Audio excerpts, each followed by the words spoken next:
এবার দেখতে দেখতে ভগবান শ্রীকৃষ্ণের বয়স 1 মাস পার হয়ে গেল। নন্দ বাবা, মা যশোদা তারা প্রত্যেকটা একাদশী ব্রত নির্জলা করেন, রাত্রি জাগরণ করেন। শুধু একা নয়, সমস্ত প্রজাদেরকে নিয়ে খুব ধুমধাম গান বাজনা কীর্তন করে সারা রাত্রি। পরের দিন পালনের দিন বিরাট উৎসব, খাওয়া দাওয়া। তো এবার একাদশী একটা এসেছে। নন্দ মহারাজ বাজার থেকে শকট ভর্তি করে ফলমূল নিয়ে এসেছেন। ফলমূল এনেছে, শকট বলতে কি, গরুর গাড়ি। তারপর ঘরে তো দধি দুগ্ধ তো আছেই। একাদশী ব্রতের দিন দুগ্ধ জাতীয় দ্রব্য খাওয়া যায়, মানে দুধ খাওয়া যায়, দই খাওয়া যায়, ছানা খাওয়া যায়, পনির খাওয়া যায়। তাই বলে কিন্তু বাজার থেকে মিষ্টি কিনে খেতে যাবেন না, কারণ ওর মধ্যে আবার কিন্তু ময়দা পাইল করে, আটা। রসগোল্লাই বানাক আর গোলাপ জামুন বানাক, ওর মধ্যে কিন্তু ওরা একটু 2 নম্বরই না করলে তোর ব্যবসায় লাভ করা যায় না, বুঝেছেন? এই জন্য বলছে ওটাও দুগ্ধ জাতীয় না, ছানার থেকে তৈরি, কিন্তু ছানার সঙ্গে যে একটু ভেজাল দিয়ে দেয়। মানলাম 1 কিলো ছানার মধ্যে নাহলে 100 গ্রাম মতো দিয়ে দেয়, যদি 100 গ্রাম ময়দা দেয় তবুও তো লোকসান, শেষ, ব্রত নষ্ট হয়ে যাবে। কারণ ধান থেকে উৎপন্ন যত প্রকার দ্রব্য, গম থেকে উৎপন্ন যত প্রকার দ্রব্য, জব থেকে উৎপন্ন যত প্রকার দ্রব্য, পঞ্চ রবি শস্যের অন্তর্ভুক্ত যত প্রকার দ্রব্য, কোনোটাই তো একাদশী ব্রতের দিন খাওয়া যায় না। আর এই জন্যই বলছেন যে আপনারা বাজারের কিনা মিষ্টি খেতে যাবেন না, নিষেধ করে দিয়েছে। দুগ্ধ জাতীয় দ্রব্য হওয়া সত্ত্বেও বিচার আছে। তারপরে বলা হচ্ছে ঘৃতপক্ষ। একাদশী দিনে আপনি ঘৃতপক্ষ দ্রব্য খেতে পারবেন, মানে ঘিয়ের মধ্যে ভেজে আলু, কাঁচকলা, পেঁপে, সন্দুক লবণ, গোলমরিচ এগুলো দিয়ে সবজি বানিয়ে খেতে পারবেন। কিন্তু ওরা যে রসগোল্লা ভাজবে, এত সাদা তেলে ভাজবে, সোয়াবিন তেলে, রেফ্রিক তেলে, এত ভেজাল আছে, চলবে না। সূর্যমুখী চলে, তেল চলে, বা বাদাম তেল চলবে, এই জন্য নিষেধ আছে। যাই হোক, মা যশোদা ঘর দরজা পরিষ্কার, একাদশী ব্রত, ব্রতের জন্য উপলক্ষে সব একবারে ঘর দরজা পরিষ্কার করবেন। এই জন্য কৃষ্ণকে কি করেছে, ওই বাইরে উঠানে ওই শকটের নিচে শুইয়ে রেখেছে। কতগুলো খেলনা দিয়ে শিশুদেরকে বলে, এই তোরা বসে খেল, ওর সঙ্গে ছোট ছোট বাচ্চাদেরকে বসিয়ে দিয়েছেন, তোমরাও বসে খেলাধুলা করো তার সঙ্গে। আর তিনি গৃহ কাজে ব্যস্ত আছে। এদিকে কংস এক অসুরকে পাঠিয়েছেন, যে অসুরের নাম শকটাসুর। এই অসুরের শরীরটা দেখা যায় না,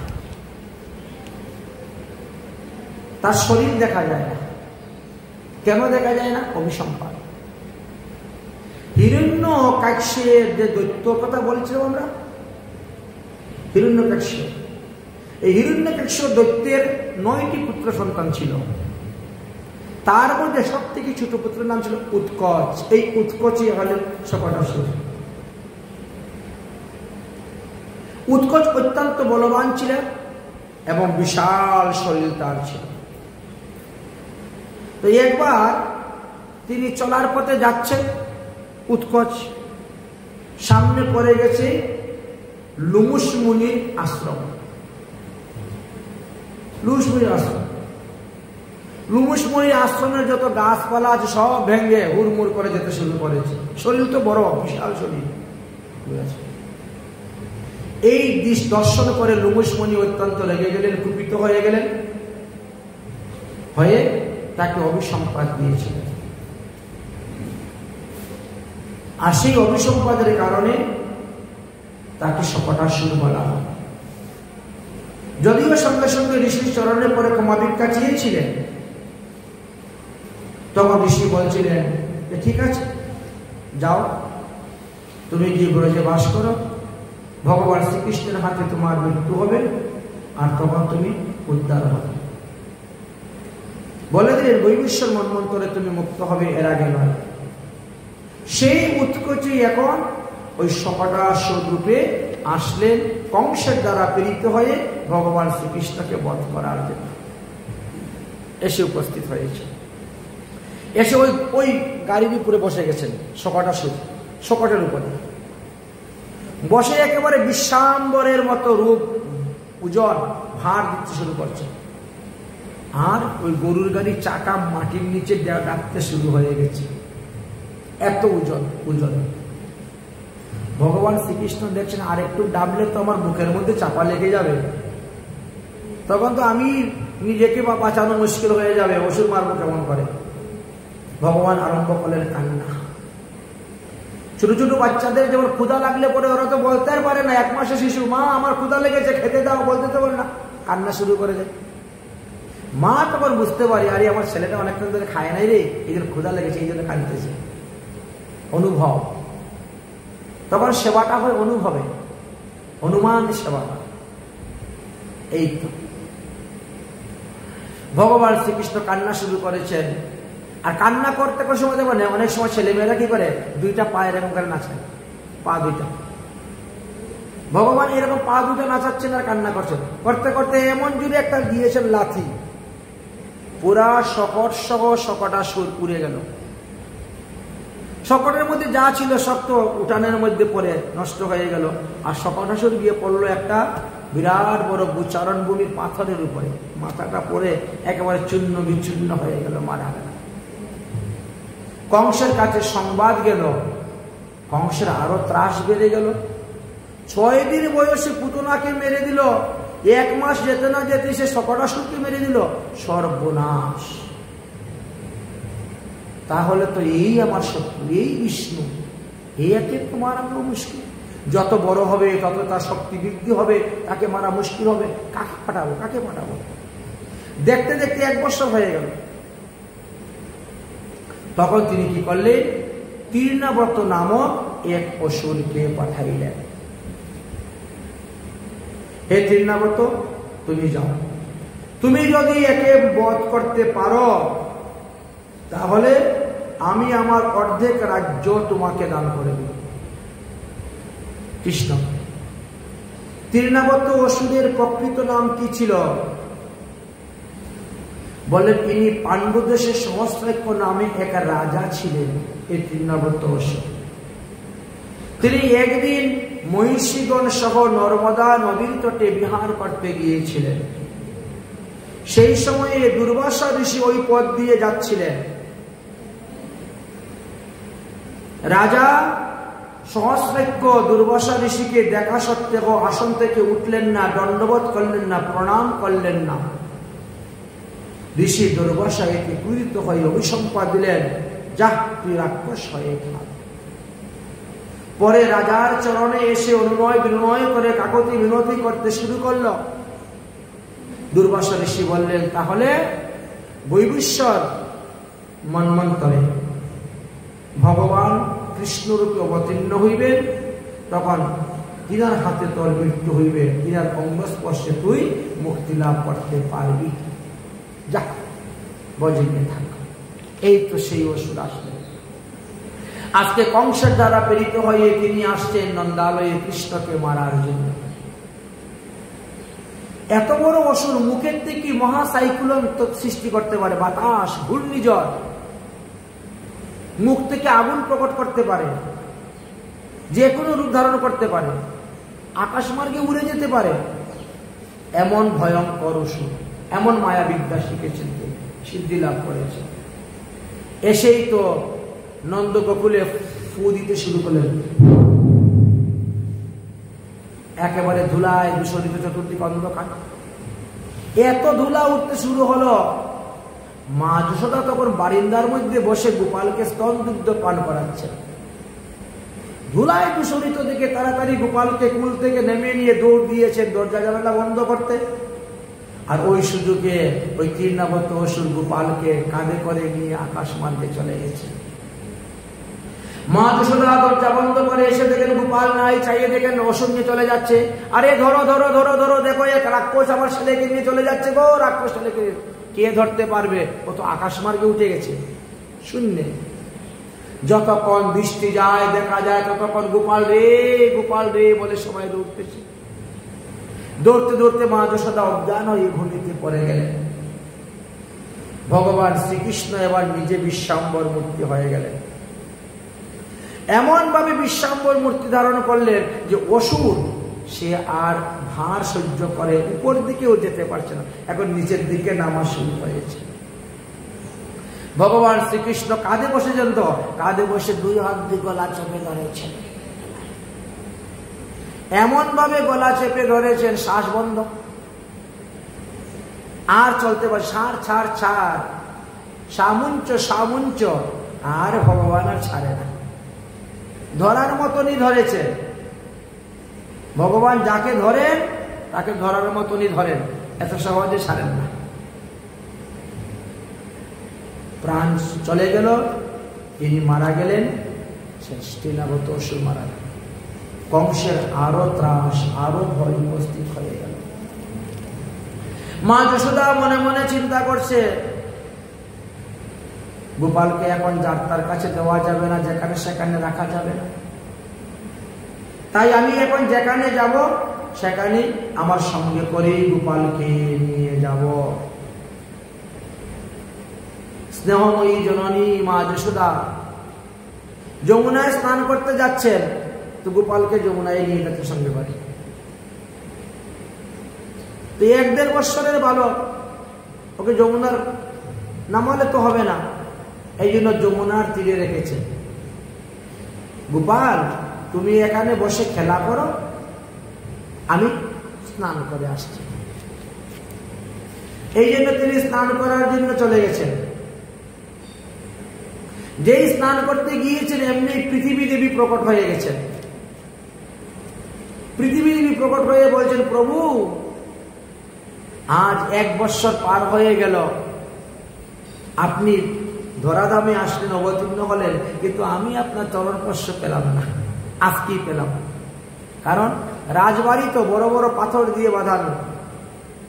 আজকালকে দেখেন না, আমাদের প্রায় বাড়িতেই শ্বেত পাথরের দিয়ে বাঁধানো থাকে, কেউ টাইলস মোটা মোটা টাইলস দিয়ে রাখে, তো মাটি কোথায় স্পর্শ হয়? এতদিন পরে আজকে আপনি যমুনার তীরে আসলেন, আজকে আমি আপনার স্পর্শ পেলাম, ধন্য, আপনি আমাকে চরণধুলি দিয়েছে, কিন্তু কি দিব আমি আপনাকে? শাস্ত্রে বলছে ভগবানকে দর্শন করতে গেলে, গুরুদেবকে দর্শন করতে গেলে, মঠ মন্দিরে গেলে, আত্মীয় স্বজনের বাড়ি গেলে খালি হাতে যেতে নাই, কিছু না কিছু হাতে করে নিয়ে এসেছি। আমি আপনাকে দর্শন করতে আসলাম, কি দিব আপনাকে? শশা করা পৃথিবীর মালিক তো আপনি, ব্রহ্মাণ্ডের নায়ক তো আপনি, কি দিব? ভগবান তখন কি করছেন? 1 মুষ্টি মাটি তুলে খেয়ে নিয়েছেন, বাস হয়ে গেল, এই তো তোমার দেওয়া হয়ে গেল। তুমি ভূমি, তুমি আর কি দিবে? তা তোমার ভূমিটাই আমি নেই খাই। 1 মুষ্টি মাটি নিয়ে খেয়ে, যেই মাটি খেয়েছেন এমনি দেখে ফেলেছে অন্যান্য রমণীগণ। আর অনেকেই তো যমুনায় স্নান করে যমুনার জল নিয়ে যাচ্ছেন বাড়িতে কলস করে, দেখবেন, ও যশোদা যশোদা, দেখো দেখো দেখো তোমার ছেলে মাটি খাচ্ছে, মাটি খাচ্ছে। যশোদা দৌড়ে এসেছেন, গোপাল আমি তোকে দুধ খেতে দেই, দই খেতে দেই, ননি খেতে দেই, মাখন খেতে দেই, এতে কি তোর পেট ভরে না? তুই মাটি খাচ্ছিস কেন? কৃষ্ণ পট করে মুখ ফিরিয়ে নিয়েছে, মায়ের দিকে উল্টা হয়ে বলছে, না না মা, আমি মাটি খাই না, ওরা মিথ্যা কথা বলছে। নাহম ভক্ষমিমানাম সর্বে মিথ্যাভাষিণম, আমি মাটি খাচ্ছি না গো মা, এরা সব মিথ্যাবাদী, এরা সব মিথ্যা কথা বলছে। আচ্ছা, তো তারা যদি মিথ্যা কথা বলে, তারা যদি মিথ্যাবাদী হয়, তাহলে তুমি কেন মুখ ফিরিয়ে কথা বলছো? তুমি যদি সত্যবাদী হও তাহলে আমার মুখের দিকে তাকিয়ে কথা বলো, দেখি হাঁ করো তো দেখি তুমি মাটি খেয়েছো কিনা। যদি সত্য, মা যশোদা বলছেন, যদি সত্য গৃহস্থয়ম সম্যগম পুষ্যতে মুখম, আমার সামনাসামনি মুখ করে কথা বলো। ভগবান তখন কি করবেন? তখন তিনি মা যশোদার সামনাসামনি মুখ করলেন। হা কর, হা। এমন বড় হা করলেন যে মুখের ভিতরে সারা বিশ্ব ব্রহ্মাণ্ড, এক মুষ্টি মাটি কেন, সারা বিশ্ব ব্রহ্মাণ্ডই ভগবানের মুখের ভিতরে। একই বাড়ি ঘর, দোকানপাট, গাড়ি ঘোড়া, বড় বড় বিল্ডিং, শেষে দেখেন নন্দগ্রামও, গোকুলও ওর ভিতরে, ভগবানের কৃষ্ণের মুখের ভিতরে। গরু চড়ানো হচ্ছে, নন্দ বাবা যাচ্ছেন আসছেন, দুনিয়ারই আমি কি দেখতেছি। দেখতে দেখতে দেখতে দেখতে একবারে মাথা ঘুরিয়ে পড়ে গেছেন। আশ্চর্য কথা। সেই স্থানের নাম ব্রহ্মাণ্ড ঘাট। 84 ব্রজমণ্ডল পরিক্রমা করতে গেলে ওই ঘাটে সবাই যায়। ওখান থেকে মাটি এখনো সবাই নিয়ে খায়। ভগবান যেখানে মাটি খেয়েছে। ভগবানের একটা মায়াবিদ্যা আছে, তার নাম হলো বৈষ্ণবী মায়া। সমস্ত মায়াবিদ্যা থেকে শ্রেষ্ঠ মায়াবিদ্যা। ওই মায়াবিদ্যা দ্বারা তিনি মা যশোদাকে ভুলিয়ে দিলেন। কতক্ষণ পরে মা যশোদার ঘুম ভেঙে গেছে। আরে আমি যমুনায় স্নান করতে এসে ঘুমিয়ে পড়েছি, সর্বনাশ, বেলা অনেক হয়ে গেছে। গোপালকে কোলে করে নিয়ে ঘরে চলে আসলেন, আর মনেই নেই। আচ্ছা, একের পর এক গোপালের উপর বিপদ আসে। কাকাসুরও আসলো মারতে, আর অন্যান্য অসুর। এই জন্য গোপালের থেকে আপদ বিপদ দূর করার জন্য তিনি একটা মহাদেব স্থাপন করেছিলেন, যাতে গোপালের উপরে কোনো আপদ বিপদ না হয়, সমস্ত চিন্তা দূর হয়। তার নাম হলো চিন্তাহরণ মহাদেব। এই গোকুল ব্রহ্মাণ্ড ঘাট থেকে 1 কিলোমিটার দূরে, 1.5 কিলোমিটার দূরে চিন্তাহরণ মহাদেব এখন পর্যন্ত আছে। ওই মহাদেবকে চিন্তা করে করেছেন না, চিন্তাকে হরণ করার জন্য, চিন্তা হরণ। এদিকে বসুদেব কি করলেন? তিনার পুত্র রোহিণী নন্দনের নামকরণ করার জন্য গর্গাচার্যকে পাঠাইলেন, যে আপনি তো আমাদের কুলগুরু, অতএব আপনি যান আমার ছেলের নামকরণটা করার জন্য। এবার গর্গাচার্য রওনা হয়েছে, এসে নন্দ গোকুলে উপস্থিত। নন্দ মহারাজ তিনাকে পাদ্যার্ঘ দিয়ে খুব সেবা যত্ন করলেন। সেবা যত্ন করার পরে বললেন যে কি উদ্দেশ্যে আপনি এসেছেন? বলে বসুদেব আমাকে পাঠিয়েছেন তার ছেলের উপনয়ন, তার ছেলের নামকরণটা করার জন্য। নন্দ মহারাজ বলছেন ভালোই হয়েছে, ভালোই হয়েছে। ওই রোহিণী নন্দনের নামকরণের সঙ্গে সঙ্গে আমার ছেলেরও নামকরণটা করে দেন। গর্গাচার্য বলছেন না না, আমি কেন করতে যাব তোমার ছেলের নামকরণ? আরে তোমাদের কুলগুরু হলে শাণ্ডুল্য, তুমি তোমাদের কুলগুরু দিয়ে করাও তোমার ছেলের কাজ, আমি আমার যজমানের ছেলের কাজ করাবো। আরেকজনের যজমানকে নিয়ে আমি টানাটানি করবো কেন? বর্তমান জগতে দেখেন না, অমুকে শিষ্যকে অমুকে মন্ত্র দিয়ে দেয়, অমুকে শিষ্যকে আবার মন্ত্র দিয়ে দেয়, নিজে শিষ্য টানাটানি। শিষ্য নিয়ে টানাটানি করার কি দরকার? জগতে কি কম আছে শিষ্য?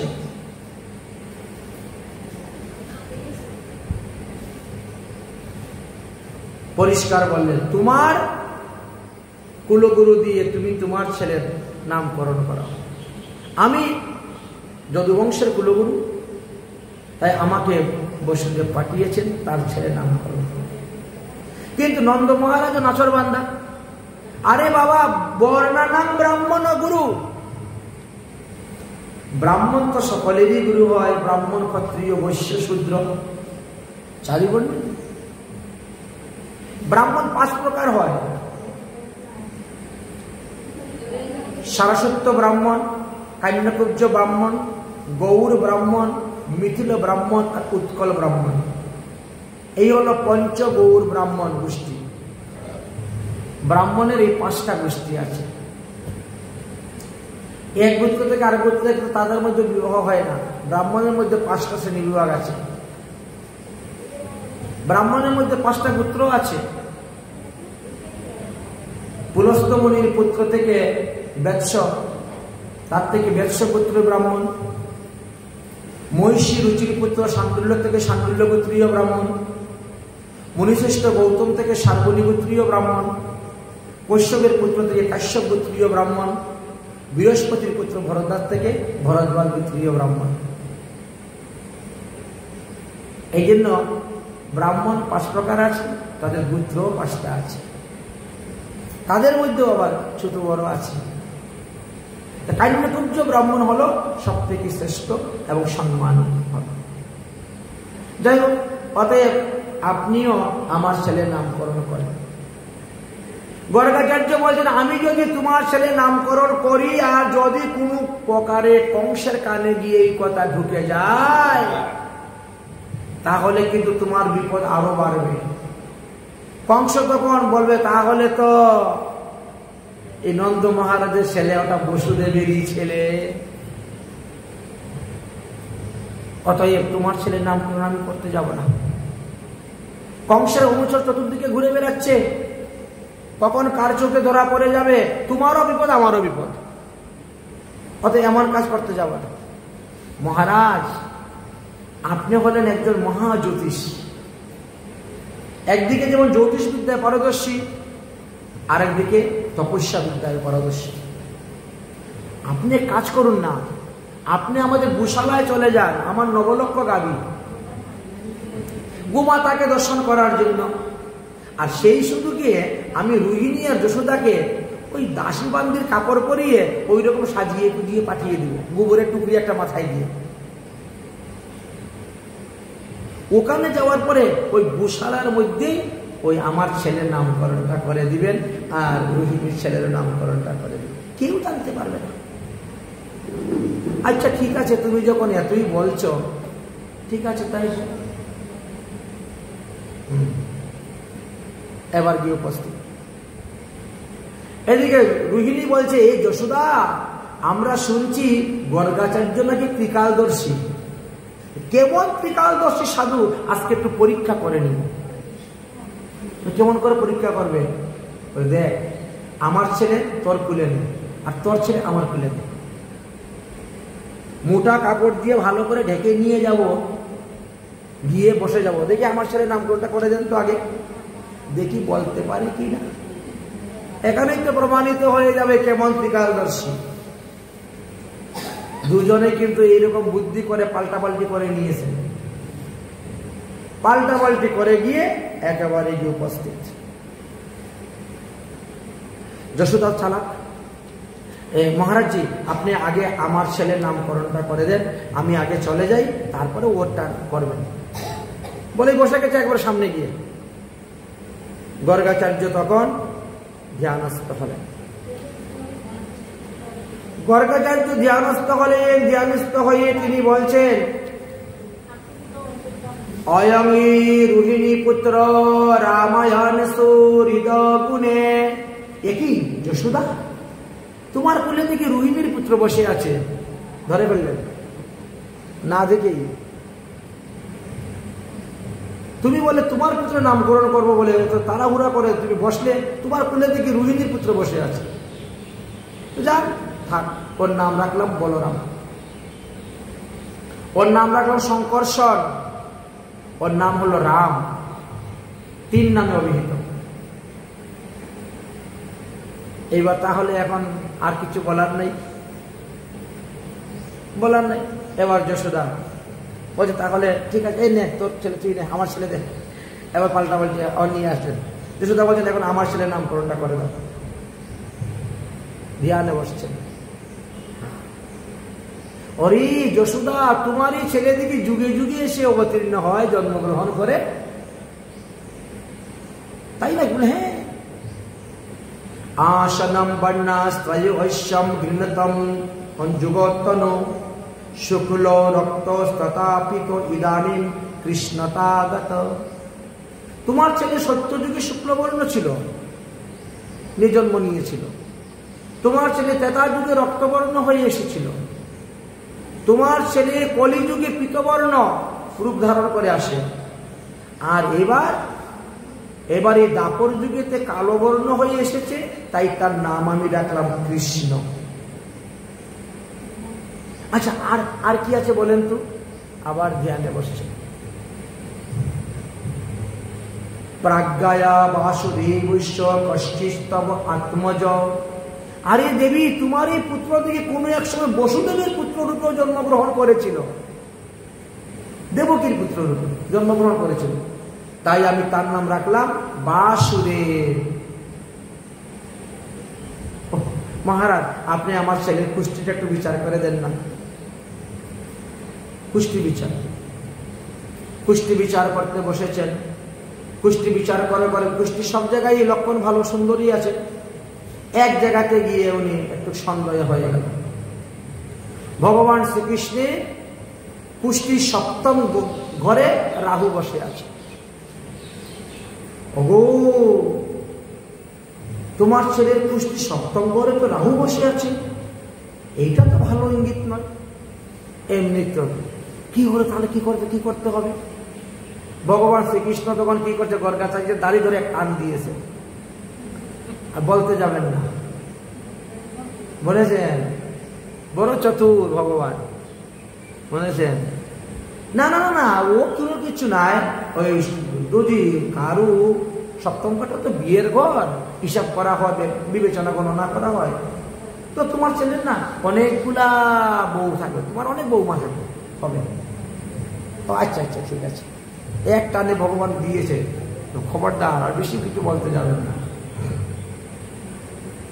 যাই হোক, এখন আমাদের মহাজন বলেন যে গর্গাচার্য কেন নন্দনন্দনের নাম কৃষ্ণ রাখলেন, তার পিছনে কারণ আছে। ককার উচ্চারণ করলে কি হয়, জন্ম মৃত্যুর হাত থেকে মুক্তি লাভ করা যায়। রিকার, কৃষ্ণ বলি না, কয় রিকার, রিকার উচ্চারণ করলে অতুল দাস্য লাভ হয়। তারপরে একটা পেট কাটা মদিনাস্য, পেট কাটা মদিনাস্য বলে গোবিন্দের চরণে অচলা ভক্তি লাভ হয়। তার সঙ্গে মধ্যাহ্ন যুক্ত হয়, দুন্তান্ন নয় কিন্তু, কৃষ্ণ বানানে ওই মধ্যাহ্ন যুক্ত হয়। মধ্যাহ্নটি হলো গোবিন্দের চরণে মধুর মিলন পুণ্য, আর শেষে একটা বিসর্গ কৃষ্ণ, সংস্কৃত শব্দ তো কৃষ্ণ, তাহলে বিসর্গ, ওটা হল সারূপ্য মুক্তি লাভ।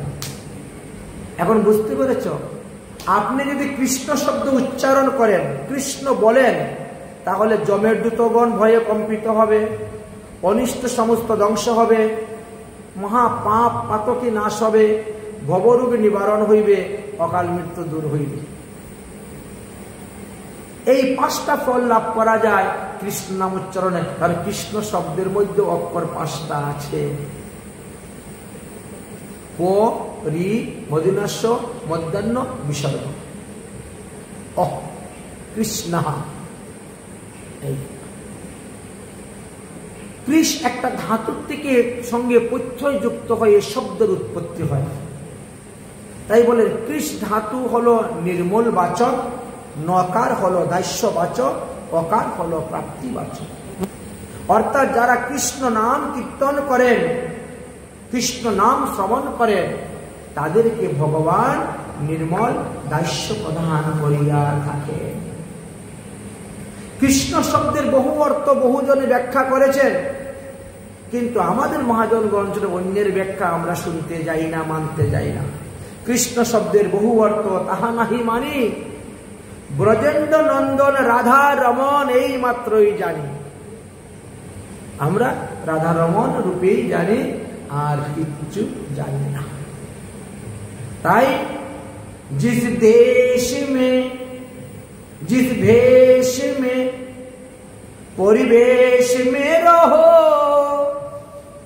राधा रमन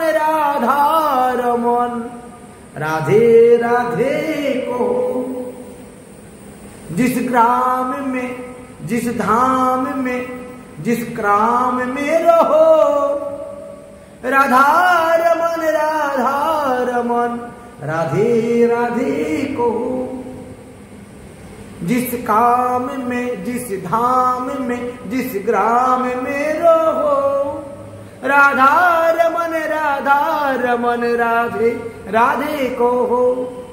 जिस देश में जिस भेष में परिवेश में रहो, राधा रमन राधे राधे को हो। जिस भूग में जिस जुग में जिस रूग में रहो, राधा रमन राधे राधे को हो। সেই রাধা রমণী হলে আমার এই ব্রজেন্দ্র নন্দন শ্রীকৃষ্ণ। বসুদেব কৃষ্ণ রাধারমণ নন, দ্বারকার কৃষ্ণ রাধারমণ নন,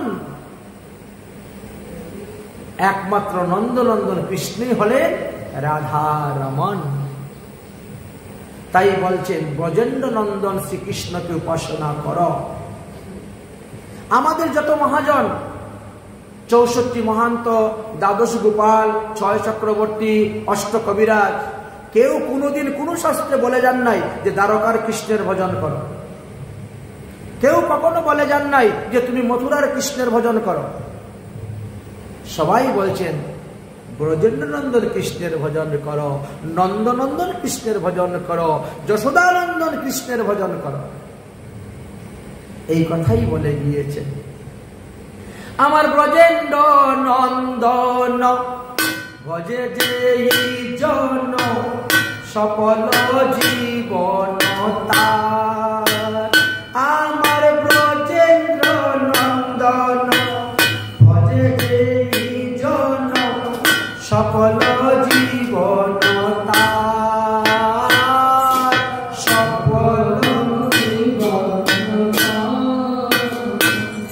এগো তাহার উপমা বেদে নাহি সীমা, তাহার উপমা বেদে নাহি সীমা, ত্রিভুবনে নাহি আর গো, ত্রিভুবনে নাহি আর গো, ত্রিভুবনে নাহি আর।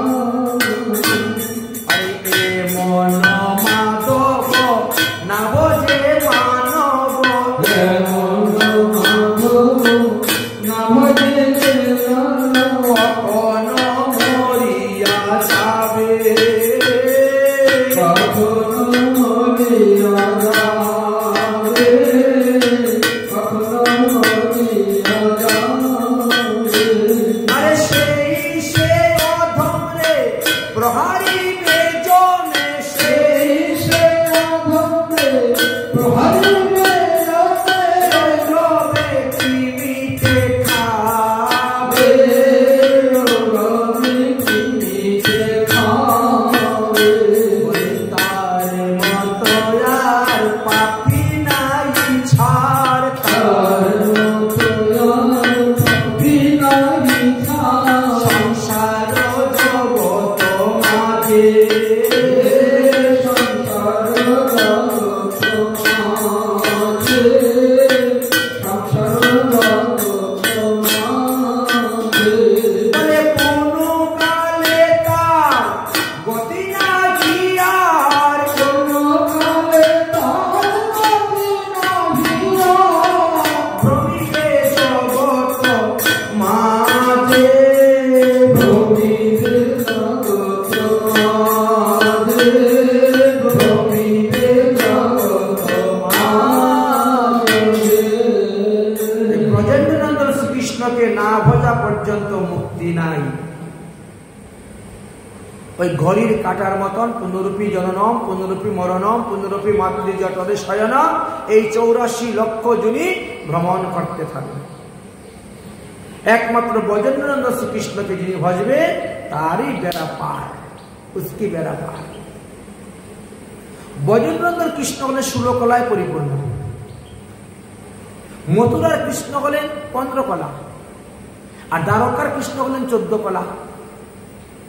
পূর্ণ, পূর্ণতর, পূর্ণতম। এই জন্য যশোদানন্দন শ্রীকৃষ্ণ পূর্ণতম হয়ে গিয়েছেন, পূর্ণতম হয়েছে। এই তো অপূর্ব লীলা ভগবান শ্রীকৃষ্ণের জন্য। কেন তিনার নাম এরকম? এবার কি হয়েছে? এবার দেবর্ষি নারদ আসলেন ভগবান শ্রীকৃষ্ণকে দর্শন করার জন্য। দেবশ্রী নারদ নন্দালয়ে এসে উপস্থিত হয়েছেন ভগবান শ্রীকৃষ্ণকে দর্শন করার জন্য। মনের আনন্দে শ্রীকৃষ্ণকে দর্শন করেছেন। দর্শন করে দণ্ডবোধ করে প্রণাম করে ভগবানের অধরামৃত প্রসাদ পেয়ে আনন্দে নৃত্য করতে করতে যাচ্ছেন রাবেলে রাধারানীকে দর্শন করার জন্য। কারণ রাধারানী রাবেলে অবতীর্ণ হয়েছেন, তাই রাবেলে যাচ্ছেন রাধারানীকে দর্শন করার জন্য। ভাদ্র মাসের কৃষ্ণপক্ষের অষ্টমীতে ভগবান শ্রীকৃষ্ণ আসলেন, আর শুক্লপক্ষের অষ্টমীতে রাধারানী আসলেন। তাই এই নারদ মুনির ইচ্ছা হলো যে আমি একটু যুগল রূপ দর্শন করে আসি।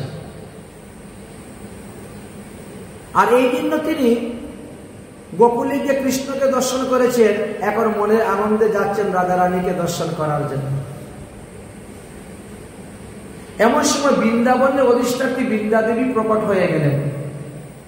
আরে ও দেবশ্রী নারদ, আজকে এত আনন্দ কেন, ব্যাপারটা কি? বলে কেন যুগল রূপ দেখবো, এই জন্য আনন্দ। বৃন্দা দেবী বলছে যুগল রূপ এখন কোথায়? এত মাত্র কৃষ্ণের এখন 2 বছর হয়েছে বয়স, 2.5 বছর, এখন কোথায় তুমি যুগল রূপ দেখবে? যুগল রূপ তো রাসলীলার আগে নয়, একমাত্র রাশিতে গিয়ে যুগল রূপ হবে। আর রাস তো করবেন ভগবান 8 বছর বয়সে, তুমি এখন কোথা থেকে যুগল রূপ দেখবে? বলে কেন, ওই নন্দালয়ে গিয়ে কৃষ্ণকে দেখে আসছি গোকুলে, আর এখন রাবেলে যাবো বিশ্ববান্ধু রাজার বাড়িকে রাধারানীকে দেখবো, যুগল রূপ দেখা হয়ে গেল। দূর বোকা, ওরকম দেখলে যুগল রূপ হয় না। দুজনকে একসঙ্গে একাসনে দেখলে না যুগল রূপ হয়। ওখানে গিয়ে একজনকে দেখলে আর ওখানে একজনকে দেখলে তো যুগল হয়ে গেল? হয় না, ওকে যুগল বলা হয় না। ও তাই নাকি? হ্যাঁ তাই তো। আমাদের রাধারানীর চরণে 2 হাতে কিন্তু 45টা চিহ্ন ছিল, শ্রীকৃষ্ণের ছিল 43টা, আর রাধারানীর 45টা, 2টা বেশি। যাই হোক, কিন্তু রাধারানী অন্ধের অভিনয় নিয়ে জন্ম নিয়েছেন। কেন? আমি পৃথিবীতে যাওয়ার পরে সর্বপ্রথম শ্রী গোবিন্দের মুখ দর্শন করব, অন্য কোনো পুরুষের মুখ দর্শন করব না। রাধারানী তো এসেছেন সেই শ্রীরামের অভিশাপের কারণে। নিত্য গোলকধামের ঝগড়া, আর গোলকধামে এসে ভোগ করতে হচ্ছে। আর আমরা এখানে যাদের সঙ্গে ঝগড়া করতেছি, জানলে কোথায় গিয়ে ভোগ করব, তার কোনো অন্ত নাই। নিত্য গোলকধামে হয়েছিল ঝগড়া, আর তার কারণে রাধারানীকে আসতে হলো পৃথিবীতে, মানবী হয়ে জন্মগ্রহণ করতে হলো। তার মধ্যে আবার 100 বছর কৃষ্ণহারা হয়ে থাকতে হবে। কি যে কর্মফল! তাই রাধারানীর মনে প্রতিজ্ঞা, আমি যখন পৃথিবীতে যাচ্ছি মানবী হয়ে জন্মগ্রহণ করতে, আমিও গোবিন্দের মুখ ছাড়া অন্য কারো মুখ দর্শন করব না। তাই অন্ধের অভিনয় নিয়ে রাধারানী জন্ম নিয়েছে। অন্ধ দেবশ্রী নারদ হরি গুণগান করতে করতে করতে করতে একেবারে বিশ্ববানু মহারাজের বাড়িতে উপস্থিত হয়েছে। বিশ্ববানু মহারাজের বাড়িতে গিয়ে উপস্থিত হয়েছে, গান গাচ্ছে। রাধা রানী কি জয়, মহারানী কি জয়, রাধা রানী কি জয়, মহারানী কি জয়। ও বিশ্বভানু রাজনন্দিনীর জয় জয় জয়, ও বিশ্বভানু রাজনন্দিনীর জয় জয় জয়। রাধা রানী কি জয়, মহারানী কি জয়, রাধা রানী কি জয়, মহারানী কি জয়। মা পিতা দৌড়ে বেরিয়েছে। আরে দেবশ্রী নারদ, আসুন আসুন বাবা, আসুন আসুন। বাবা রে, আমার মেয়েটা জন্ম নিয়েছে অন্ধ, জন্মান্ধ। দেখতে শুনতে দেখো কত সুন্দর মেয়েটা, কিন্তু অন্ধ। এই মেয়েটা কিভাবে সংসারটা চলবে, লেখাপড়া করবে কেমন করে, চলাফেরা করবে কেমন, আর কে বা একে বিয়ে করবে বলো তো? অন্ধ মেয়েকে বিয়ে করবে? হোক না রাজার মেয়ে, এটাতে কি হলো? আচ্ছা, তোমরা তো সাধু শান্ত মহাত্মারা অনেক জায়গায় যাও, অনেক জায়গায় ঘুরে ফেরো, অনেক কিছু জানো। আমার এই মেয়ের চোখ ভালো হওয়ার মতো কিছু জানা থাকলে বলো, যাহা দরকার হয় আমি করবো। আমার মেয়ের চোখটা যাতে ভালো হয়। দেবশ্রী নারদ বলে হ্যাঁ হয়ে যাবে, হয়ে যাবে। কেমন করে? বলে একটা বৈষ্ণব সভা দিতে হবে। বলে একটা কেন, 10টা বৈষ্ণব সভা দিব। বলো কোন দিন দিতে হবে, কি করতে হবে, কাকে নিমন্ত্রণ দিতে হবে? বলে এই নন্দনন্দন কৃষ্ণকে। মা যশোদা আর গোপালকে নিমন্ত্রণ করে, এনে ভালো মন্দ রান্না বান্না করে খাওয়াও, দেখো ঠিক হয়ে যাবে। সাধুরা কিন্তু আবার নিজের মতলবটা একটু বেশি বুঝে। অর্থাৎ তোমার মেয়ে চোখ ভালো হোক আর না হোক, আমার তো যুগলডুব দেখা হয়ে যাবে। আমি তো আসি যুগলডুব দেখতে।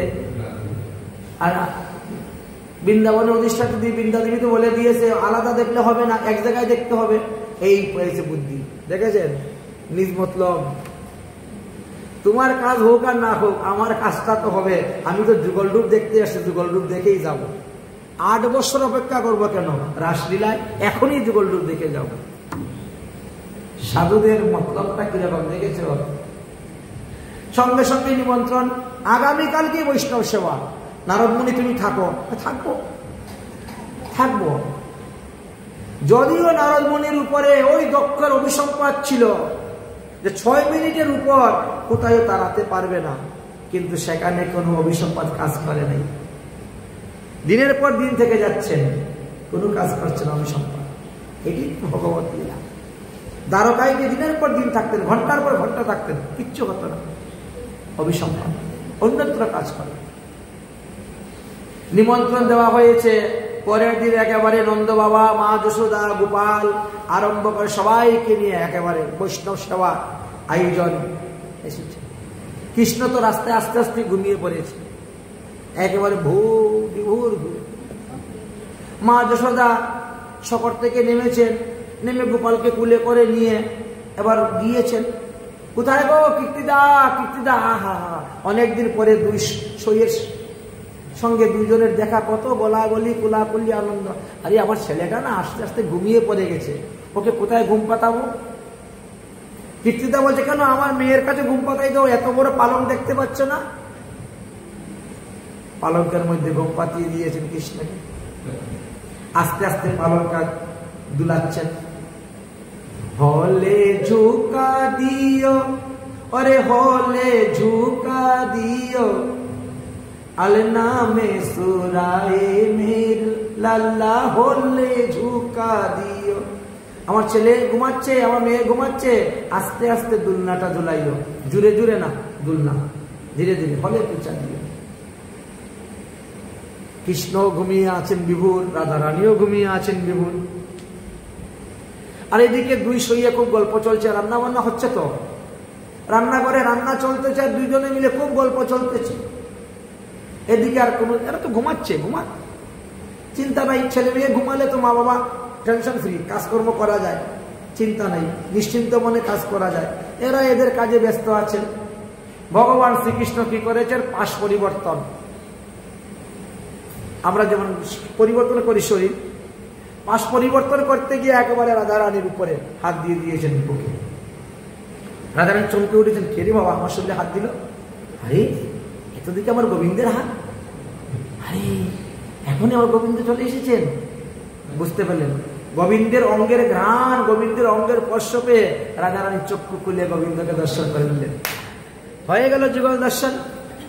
দেখলেন নারদমুনির বুদ্ধি কিরকম। অতি অল্প বয়সেই রাধা কৃষ্ণের যুগল মিলন তিনি দর্শন করলেন। নারদমুনি কৃতার্থ হয়ে গেলেন, ধন্য হয়ে গেলেন। এবার রাধা কৃষ্ণ দুইজনের মধ্যে নয়নে নয়নে কথা হচ্ছে, বুঝেছেন? অন্যরা তো বুঝতে পারবে না, আর এরা তখন বাল্যলীলা করতেছেন, এই জন্য নয়নে নয়নে কথা হচ্ছে। নয়নে নয়নে কথা হয় মানে খুব গভীর প্রেম, গভীর ভালোবাসা যেখানে সেখানেই তো। বাইরে মুখে কিছু বলা হচ্ছে না, চোখের ইশারা দ্বারা সব হয়ে যাচ্ছে। নয়নে নয়নে কথা মানে চোখের ইশারা দ্বারা একে অন্যকে বুঝাচ্ছে, একে অন্যকে বলছে, ওরাও বুঝে নিচ্ছে। যেমন পশু পাখিরা দেখেন না, পশুরা তো কথা বলতে পারে না, কিন্তু এরা ওই ভাব ভঙ্গি দেখে বুঝে নিতে পারে কি বলতে যাচ্ছেন, কি করতে যাচ্ছেন। মানে এতটাই তাদের ধ্যান ধারণা শক্তি। দুজনের মধ্যে নয়নে কথা হচ্ছে। দেবর্ষী নারদ তো আনন্দে বিভোর দর্শন করে, বৈষ্ণব সেবা হয়ে গেল, দেবর্ষী নারদ কৃতার্থ হয়ে চলে গেল। এদিকে রাধারানী চিন্তা করছেন, এবার আমার যে চোখ ভালো হয়েছে এটা সবাইকে জানাতে হবে, তো জানাবো কেমন করে? রাধারানী শুরু করছেন কান্না। আর তো কিছু বলার কিছু নাই, করার কিছু নাই, তো ছোট বয়স, কান্না। আরে ওহো, দেখো দেখো আমার মেয়ের ঘুম ভেঙে গেছে গো, মেয়ে কাঁদতেছে গো, মনে হয় তোমার ছেলে চিমটি মেরেছে। মা যশোদাকে বলতেছে, তোমার ছেলে তো বড় দুষ্টু, মনে হয় চিমটি মেরেছে, আমার মেয়ে তো কান্না করতেছে, যাই যাই আমি মেয়েটা কুলে নেব। মেয়েকে কুলে তুলতে গিয়ে তিনি চোখ ভালো হয়ে গেছে মেয়ের। ও যশোদা, তোমার ছেলের হাতে কি জাদু গো, তোমার ছেলের পাশে আমার মেয়ের চোখ ভালো হয়ে গেছে। ওভারই আনন্দ, আনন্দই আনন্দ। দেবর্ষী নারদ যে বলছিল ঠিকই, বৈষ্ণব সেবার কি ফল, বৈষ্ণব সেবার ফলে আমার মেয়ের পূর্বজন্মের প্রারব্ধ কর্ম শেষ হয়ে গেছে, আর মেয়ের চোখ ভালো হয়ে গেছে। বৈষ্ণব সেবায় দিলে কি হয়? প্রারব্ধ কর্ম নাশ হয়। রঘুনাথ দাস গোস্বামী পদের কত বড় প্রারব্ধ কর্ম! একবার নয়, দুবার নয়, তিনবার নয়, 7 বার উনি বৃহৎ ত্যাগ করে মহাপ্রভুর চরণে যাওয়ার জন্য চেষ্টা করছেন, পাচ্ছেন না। তার বাবা বারবার লোক পাঠিয়ে রাস্তা থেকে ধরে নিয়ে চলে আসে, ঘরের মধ্যে বন্দি করে রেখে দেয় নিজের ছেলেকে। সংসার ত্যাগ করে যেতে দিব না, একটা মাত্র ছেলে। আর শেষে যখন ওই পানিহাটিতে সুদপুরে চিরাদদির মেলা দিলেন, বৈষ্ণবদেরকে খাওয়াইলেন, মুক্ত হয়ে গেল ভগবন্দান। আর ওই যে গেলেন, আর তো ফিরে আসে গেলেন। তাহলে বৈষ্ণব সেবার দ্বারা কি হয়? প্রারব্ধ কর্ম দূর হয়। বৈষ্ণব সেবার দ্বারা কি হয়? হরিভক্তি, হরিচরণ লাভ হয়। তার প্রমাণ পাওয়া গেছে। সেই থেকেই তো মালসা ভোগের প্রথা শুরু হয়েছে, এই চিরাদদির মেলা থেকে, রঘুনাথ দাস গোস্বামী থেকে। যাই হোক, এইভাবে রাধারানী ভালো হয়।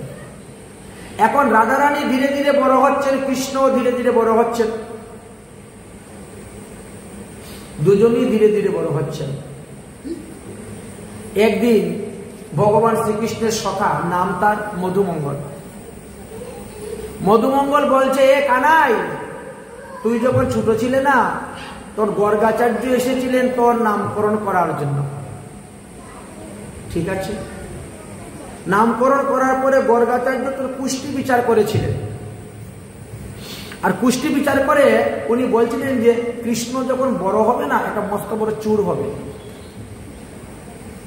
তো ভাই, তুই তো এখন অনেক বড় হয়ে গেছিস, 3 বছর বয়স হয়ে যাচ্ছে তোর, তো কবে তুই চুরি করবি? কৃষ্ণ বলছে, আমি চুরি করবো কেন? আমার কিশোর বাবা, আমি কি চুরি করবো? বলে, মাখন চুরি করবি তুমি। মাখন চুরি করবো? আমার ঘরে 9 লক্ষ গাভী, কত মাখন আমাদের ঘরে, কে কার মাখন খায়, কত মাখন নষ্ট হয়, আমি মাখন চুরি করবো কেন? বন্ধু বুদ্ধি দিচ্ছে, জানিস, চুরি করে খাওয়ার স্বাদই আলাদা। যতই তোমার মা তোমারে মাখন খাওয়াক না কেন, তুই আজকে রাত্রে চুরি করে মাখন খাবি, দেখবে ওর স্বাদ আলাদা, তাই না? কি বলে, হ্যাঁ, চুরি করে খাইয়ে দেখিস, ওর স্বাদ আলাদা। চল আমরা চুরি করে যাই, এখনই যাবো, ওর বাড়ি চুরি করে। না না না, আমি অন্য বাড়ি চুরি করতে যাবো না। তাহলে ঠিক আছে, তুই আগে নিজের ঘরে চুরি কর। তো কেমন করে চুরি করবো ভাই? আমি তো আমার জীবনে কোনো চুরি করি নাই, চুরি করার তো কোনো অভ্যাসও নাই আমার, তোরা আমাকে শিখিয়ে দে কিভাবে চুরি করতে হয়। আর চুরি করা মানে কি? যার বস্তু খাবো, যার বস্তু আনবো, সে দেখতে পাবে না, এর নামই চুরি করা। তার বস্তু তাকে না বলে যদি আমি এনে খাই, এটা চুরি করে খাও। আমি আনবো, সে দেখতে পায় না, তাহলে পাক্কা চুর। এই তো হলো পাক্কা চুর আর কাঁচা চুরের কাজ। আচ্ছা, পাক্কা চুর হতে গেলে না, আগে নিজের ঘরে চুরি করতে হয়। নিজের ঘরে চুরি করে যদি নিজের পরিবারে কারো হাতে ধরা না পড়ো, তাহলে তুমি পাক্কা চুর হলে এবার বাইরে চুরি করতে পারবে না। অতএব আগে তুমি নিজের ঘরে চুরি করবে। সব বন্ধুরা শিখিয়ে দিচ্ছে কিভাবে চুরি করতে হবে, ঠিক আছে? কৃষ্ণ সবার কথায় হ্যাঁ হ্যাঁ হ্যাঁ, হাজি হাজি করনা, এই গান মে রেহনা। মানে এদের সঙ্গে ঠিক আছে বন্ধু, তোরা যা বলছিস তাই। সারাদিন পাড়ায় পাড়ায় ঠই ঠই করে খেলাধুলা করেছেন, সন্ধ্যার পরে গিয়ে হাত পা ধুয়ে কৃষ্ণ ঘুমিয়ে পড়েছে। মা যশোদা তো ঘুমাইতে ঘুমাইতে রাত্রে 11টা বেজে যায়। ঘরের এত কাজকর্ম সামলাইয়ে তারপরে গরু বাছুর লোকজন আসা যাওয়া খাওয়া দাওয়া এত কিছু করে ঘুমাতে ঘুমাতে রাত্রে 11টা 12টা বাজে। আর কৃষ্ণ তো সন্ধ্যার পরে দেয় পরে ঘুম। আর মা যশোদা যখন এত কাজকর্ম করে একবার বিছনায় পড়ে তখন একটা হুঁশ থাকে, একবারে মরার মতন ঘুমিয়ে থাকে। রাত 2টার সময় কৃষ্ণের ঘুম ভেঙেছে। ঘুম ভাঙার পরে কৃষ্ণ মনে হচ্ছে এই আমার বন্ধুরা যে বলছিল আজকে মাখন চুরি খাওয়ার কথা, এই তো সুযোগ। আস্তে আস্তে ধাক্কা দিচ্ছে মা যশোদাকে, দেখে কোনো হুঁশ নাই, ঘুমাচ্ছেন নাক ডাকিয়ে। রোহিণীকে একটু ধাক্কা দিল, দেখে রোহিণীও ঘুমাচ্ছে। এই তো সুযোগ, উঠেছেন। উঠে দেখেন ঘরের কোনায় একেবারে মাখনের হাড়ি সুন্দর করে সাজিয়ে রাখা আছে। মাখন চুরি করে খেতে হবে তো বন্ধুরা বলেছিল। মাখন চুরি খেতে খেতে গিয়ে যদি ধরা পড়ে যায় তো আরো বিপদ। এই জন্য আগে কি করছেন, গিয়ে ফু দিয়ে প্রদীপটা নিভিয়ে দিয়েছে। আগেকার দিনে তো কারেন্ট ছিল না, তো কেরাসিনও আবিষ্কার হয় নাই তখন, এমন সময় ছিল। মাছের তেল দিয়ে নাকি প্রদীপ জ্বালাইতো, অথবা ঘি দিয়ে মানুষের। তো নন্দ বাবার তো ঘিয়ের অভাব নাই, একটা ঘিয়ের প্রদীপ টিপ টিপ করে ঘরের কোনার মধ্যে জ্বলে। কৃষ্ণ গিয়ে আগে এটা ফু দিয়ে নিভিয়ে দিয়েছে। অন্ধকার ঘর, ধরা পড়বো না, বেঁচে। আস্তে আস্তে সরাটা নামিয়েছে, আর চপচপ করে খাচ্ছেন। সত্যি তো চুরি করে খাওয়া স্বাদ দুই আলাদা, হেভি স্বাদ লাগতেছে। শব্দ শুনে রোহিণীর ঘুম ভেঙে গেছে। রোহিণীর ঘুমটা পাতলা, অনেকের আছে ঘুম পাতলা ঘুম থাকে, শব্দ শুনলেই ভেঙে যায় ফট করে। কিন্তু ঘুমের নেশায় চোখ খুলতে পারছে না, ও ঘুম ভেঙে গেছে। ঘুমের নেশায় বলতে, যশোদা ও যশোদা, আরে প্রদীপটা নিভে গেল কেমন করে রে, ঘরে মনে বিড়াল ঢুকেছে রে, মনে হয় মাখন খেয়ে নিচ্ছে, টুকটুক করছে। যশোদা লাফ দিয়ে উঠেছে। সত্যি তো কৃষ্ণ দেখলো যে এখন তো বিপদ, সর্বনাশ, হাতে নাতে ধরা পড়ে যাবো। চুপচাপ এসে আবার ঘুমিয়ে পড়েছে একদম। এদিকে মা যশোদা প্রদীপ জ্বালাচ্ছে না, কৃষ্ণ ফুস করে এসে আবার ঘুমিয়ে পড়ে গেছে। যশোদা প্রদীপ জ্বালিয়ে দিলে, আরে মাখন খেয়ে নিয়েছে গো, বিড়াল ঢুকেছিল গো, কত মাখন খেয়ে নিয়েছিস, কালকে এই মাখনটা ফেলে দিতে হবে। বিড়ালের উচিষ্ট, ওটা অন্য কাউকে দেওয়া যাবে না, এই জন্য ফেলে দিতে হবে। কালকে ফেলবো না, এখন ঘুমাই। ঘুম পূর্ণ হয় নাই, চোখের মধ্যে ঘুম রয়েছে। মা যশোদা আবার এসে ঘুমিয়ে পড়েছে। গোপালের দিকে তাকাবারই সময় নাই। ভোর 5টা হতে না হতেই তো দাস দাসীরা আসতে শুরু হয়ে গেছে। গাভী দহন করা হবে, দুগ্ধ জ্বালানো হবে, দই মন্থন করা হবে, কত কাজ। ঘুমের থেকে উঠে দৌড়ে চলে গেছেন কাজকর্ম করার জন্য। রোহিণী একটু দেরি করে ঘুমের থেকে উঠেন, ইনি তো বেড়াতে গেছে ওদের বাড়িতে, এই জন্য একটু দেরি করে ঘুমের থেকে উঠেন। আর ইনাকে কোনো কাজের কথা কেউ বলে, ওনা চাপও দেয় না, তোমার নিজের ইচ্ছায় যা হয় তা করো, কোনো দায় দায়িত্ব নেই, কোনো চাপ নেই। রোহিণী তো বেলা করে ঘুমের থেকে উঠেছেন, তবে তো আলো হয়, চতুর্দিকে আলো হয়ে গেছে। এইবার রোহিণী দেখেন গোপালের হাতের মধ্যে মাখন, গোপালের মুখের মধ্যে মাখন। হে কানা, কানা, আরম্ভ করছেন ডাকা। ঘুম কি মা, এই কালকে রাত্রে তুই মাখন চুরি করে খেয়েছিস? না না, মেয়ে নেই মাখন খাই, আমি কেন মাখন চুরি করে খাবো? তাহলে তোর হাতের মধ্যে মাখন কেন রে? ও সেই কথা, শুনো শুনো মা, বড় মা, আমার হাতের মধ্যে না একটা আংটি আছে, ওই আংটির মধ্যে যে পাথর না, ওই পাথরের নাম সূর্যকান্ত মণি। সূর্যের আলো যখন এই পাথরের উপরে পড়ে, হাত যে গরম হয়, যে জ্বালা করে, যন্ত্রণা করে, কি আর বলবো।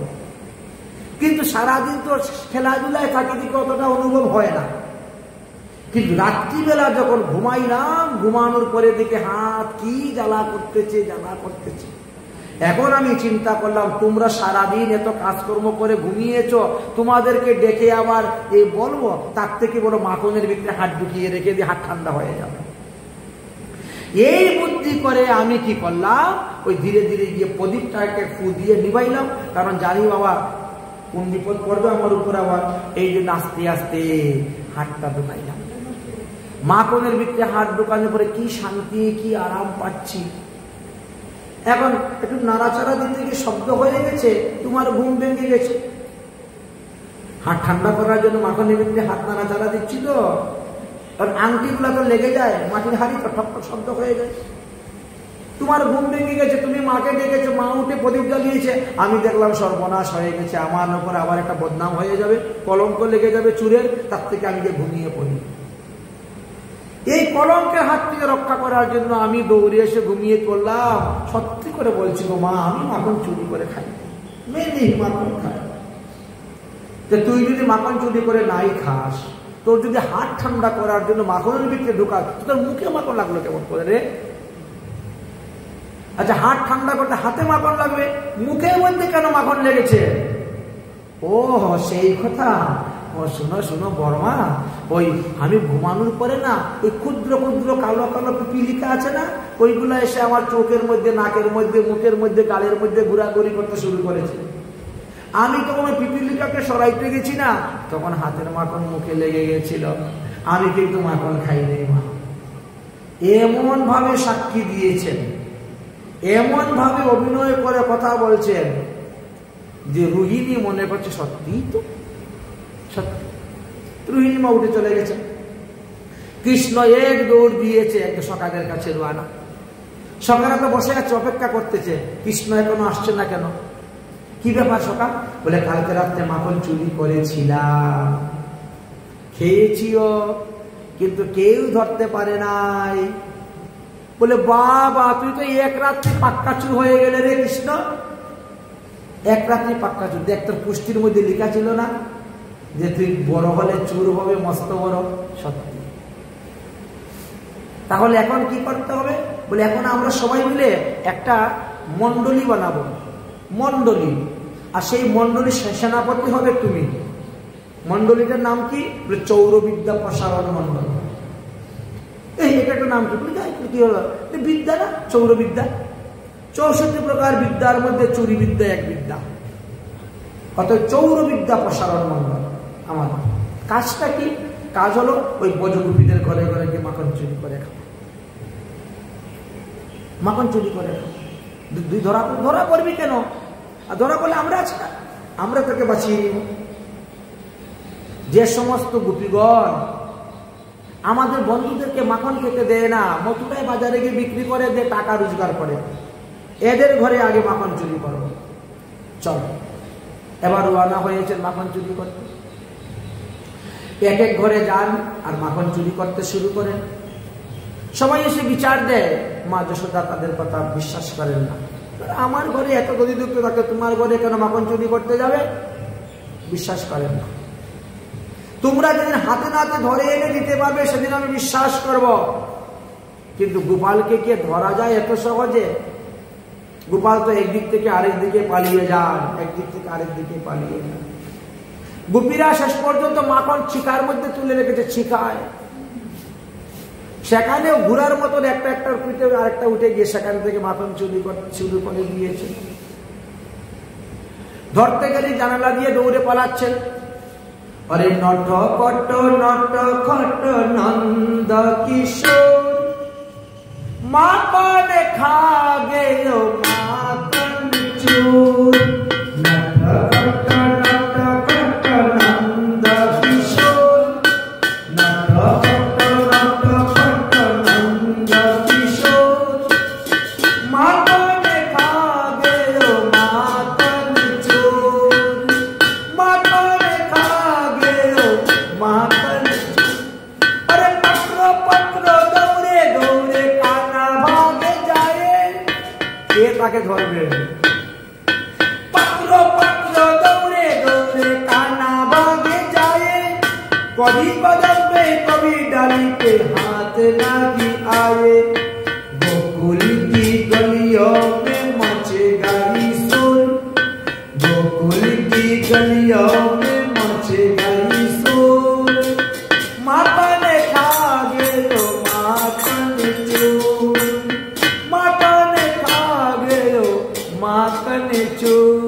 বলো মাখন চুর ভগবান কি।